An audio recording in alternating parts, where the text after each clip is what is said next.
ముందుగా మీడియా మిత్రులు మరియు ప్రింట్ అండ్ ఎలక్ట్రానిక్ మీడియా మిత్రులందరికీ కూడా నమస్తే. నిన్నటి రోజున బీజేపీ జాతీయ కార్యదర్శి శ్రీ బండి సంజయ్ కుమార్ గారి ఆధ్వర్యంలో నేను బీజేపీలో చేరడం జరిగింది. అయితే బీజేపీలో చేరడానికి ప్రధాన కారణాలు ఆ పార్టీ యొక్క సిద్ధాంతాలు. ఒకవైపు దేశ సంస్కృతి సాంప్రదాయాలు కాపాడుతూ మరోవైపు దేశాన్ని అభ్యున్నతిలో ముందుకెళ్లడము ఒక కారణము. తెలంగాణ రాష్ట్రంలో భారతీయ జనతా పార్టీని ఢిల్లీ స్థాయికి ముందంజలో నడిపించినటువంటి బండి సంజయ్ అన్న గారి ఆధ్వర్యంలో నేను పార్టీలో చేరడం చాలా ఆనందకరం. అదేవిధంగా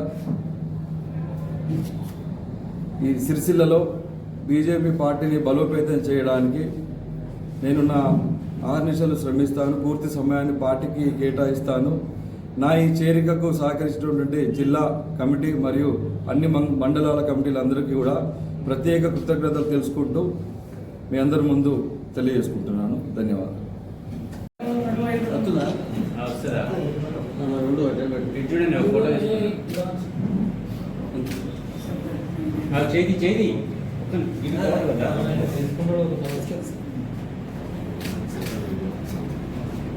అరే తీసుకుని చాలండి ఫోటో వీడియో గంటలు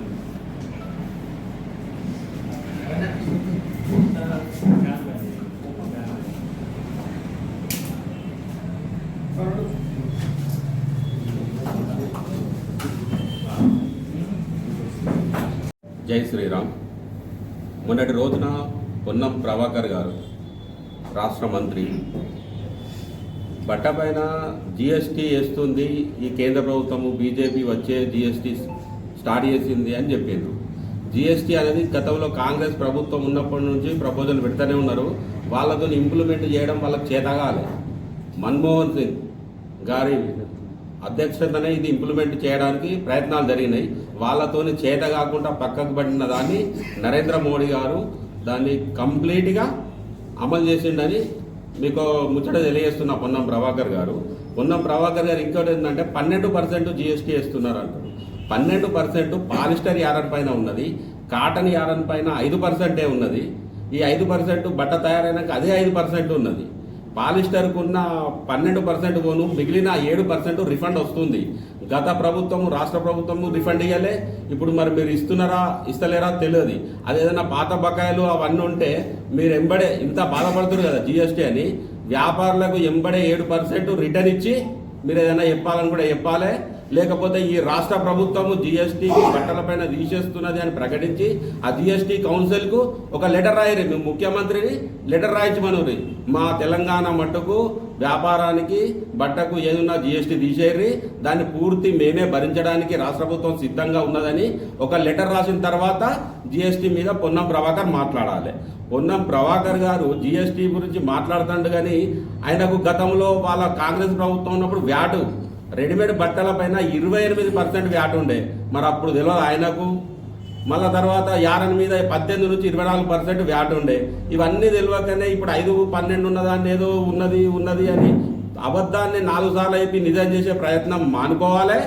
మళ్ళీ ముచ్చట చెప్పేదంటే సిరిసిల్ల బతుకమ్మ చీరలకు వచ్చి నువ్వు బతుకమ్మ చీరలు 270 కోట్లు బాగుంటే 50 ఇస్తా అని చెప్పిపోయినావు. బిచ్చం ఎత్తున్నావా ప్రభాకరు? సిరిసిల్ల పద్మశాలి నీకు ఎట్లా కనబడుతుర్రు? 50 కోట్లు ఇస్తా అని చెప్పి ఎట్లా చెప్తావు? బీఆర్ఎస్ కాంగ్రెస్ రెండు ప్రభుత్వాలు కలిసి సిరిసిల్ల అందరూ ఆకలి సావులు తెచ్చి ఊరేసుకోవడానికి కారణము అప్పటి బీఆర్ఎస్, ఇప్పటి కాంగ్రెస్ ప్రభుత్వమే కారణము.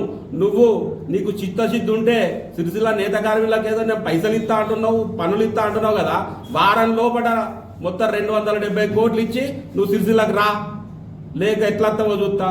నీకు ఓటు ఎందుకయ్యా? సిరిసిల్లోళ్ళు పైసలు ఇస్తేనే ఓట్లు వేయాలి, ఇచ్చినా అయ్యకపోయినా మేము రిలీజ్ చేస్తే ఓటు వేయాలని మాట్లాడతావా? ఓట్లు అనేది స్వచ్ఛందంగా వేయాలి కానీ బెదిరించి గత ప్రభుత్వము బెదిరింపులకు గురి చేసి అందరినీ దగ్గర పెట్టుకొని ఏడికి పోయితో ఆలోచించు. మీకు కూడా అదే గది కాకుండా జర మంచిగా అందరికీ 270 కోట్లు ఎంబడే రిలీజ్ చేసి పని ఇస్తావా ఇయ్యవా అది వెనక సిరి చెప్పు. నువ్వు జిఎస్టీ మీద మాట్లాడాలంటే జిఎస్టీ కౌన్సిల్కు లెటర్ రాసి సిరిసిల్లాకు రా, నీతో చర్చించడానికి భారతీయ జనతా పార్టీ సిద్ధంగా ఉన్నదని తెలియజేస్తున్నాం. భారత్ మాతాకి జై.